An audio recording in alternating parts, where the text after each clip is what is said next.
ក្នុងរយៈពេល3ថ្ងៃក្នុងពិធីបុណ្យចូលឆ្នាំថ្មីបណ្ដាពិធីកិច្ចតាមព្រះពុទ្ធសាសនាដែលតែងតែបានប្រារព្ធឡើងនៅតាមវត្តអារាមក្នុងនោះពិធីកិច្ចរាប់បាតតែងបានរៀបចំឡើងយ៉ាងឱឡារិកដែលមានអត្ថន័យរំលឹកព្រះសង្ឃអំពីវិន័យនិងការឧទ្ទិសកុសលផលបុណ្យដល់សត្វលោកបន្ទាប់ពីទទួលទានពីពុទ្ធបរិស័ទពិធីរាប់បាតតែងតែបានប្រារព្ធឡើងនៅថ្ងៃទី2នៃបុណ្យចូលឆ្នាំ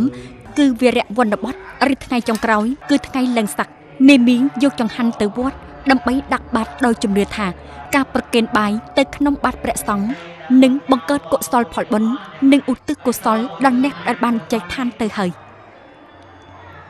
អាតនេដែលត្រង់បាតនោះគឺជាកិច្ចសំខាន់មួយរបស់ពុទ្ធបរិស័ទអ្នកគោរពពុទ្ធសាសនាដោយយើងឃើញថានេះជាភារកិច្ចចាំបាច់របស់ព្រះសង្ឃដែលបួសក្នុងពុទ្ធសាសនាយល់ឃើញថាការដាក់បាតនេះតាមទ្រឹស្ដីព្រះពុទ្ធសាសនាថាពេលសូមឲ្យដុំបាយដែលយើងដាក់ទៅដល់បាតរបស់ព្រះសង្ឃហើយសេចក្តីទុក្ខលំបាករបស់ម្ដាយឪពុករបស់ជីដូនចាយើងរមែងរសាយបានមួយរពេញនោះឯងថ្ងៃនេះឃើញអារម្មណ៍ឃើញថាសប្បាយក្នុងខ្លួនបានមួយឆ្នាំមានម្ដងក្នុងឆ្នាំថ្មីយើងបានរាប់បាតហើយដល់ប្រសងហើយមួយទំនៀមទម្លាប់ខ្មែរយើងមានតែប៉ុណ្្នឹងទេដាក់បាតដើម្បីសម្រាប់ប្រសងលោកឆាន់ហើយជូនដល់ជីដូនជីតាយើងពេលកាត់ស្លាប់ទៅហើយនោះ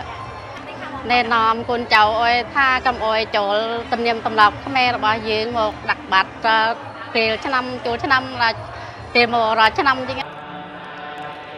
បន្ទាប់ពីព្រះសង្ឃបញ្ចប់កិច្ចថ្វាយបង្គំព្រះរតនត្រ័យក្នុងព្រះវិហារមីមីងពុទ្ធបរិស័ទដំរៀបជួរនិងដាក់បាតដោយគោរពអាស្រ័យលើការរៀបចំរបស់វត្តមីមីងនឹងដាក់ក្នុងបាតដែលបានរៀបជាជួរឬឈរចាំព្រះសង្ឃយកបាតមកទទួលចង្ហាន់ហើយព្រះសង្ឃនឹងសូត្រធម៌ចម្រើនពីសទ្ធាជ្រះថ្លារបស់ពុទ្ធបរិស័ទបន្ទាប់មកព្រះសង្ឃបន្តធ្វើពិធីកិច្ចបង្សុកូលឧទ្ទិសកុសលដល់អ្នកដែលបានចែកឋានទៅហើយរបស់ពុទ្ធបរិស័ទថ្ងៃក្នុងពិធីបិណ្ឌចូលឆ្នាំថ្មីប្រពៃណីខ្មែរថ្ងៃនេះជាថ្ងៃឡើងស័កខ្ញុំក៏បានបរំឡាបាយទឹកម្ហូបដើម្បីយកមកវត្តថ្វាយដល់ព្រះសង្ឃដើម្បីជូនទៅដល់ញាតិកាទាំង7សន្តានបានចែកឋានទៅកាន់បរលោកពិធីរាប់បាតក្នុងថ្ងៃហ្នឹងពិធីរាប់បាតហ្នឹងក្នុងមានរាប់បាតដល់ព្រះសង្ឃ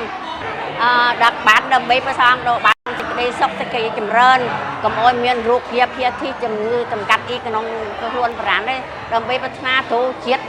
ខាងមុខទៀតពិធីដាក់បាតតែងបានមីមីងខ្មែររក្សាខ្ជាប់ក្នុងថ្ងៃចូលឆ្នាំនិងថ្ងៃបុណ្យព្រះពុទ្ធសាសនាក្នុងឆ្នាំមនុស្សគ្រប់គ្នាតែងតែប្រាថ្នាសូមឲ្យឆ្នាំថ្មីបានសុខសាន្តទេវតាទ្រទ្រង់និងប្រោះប្រទានពរជ័យ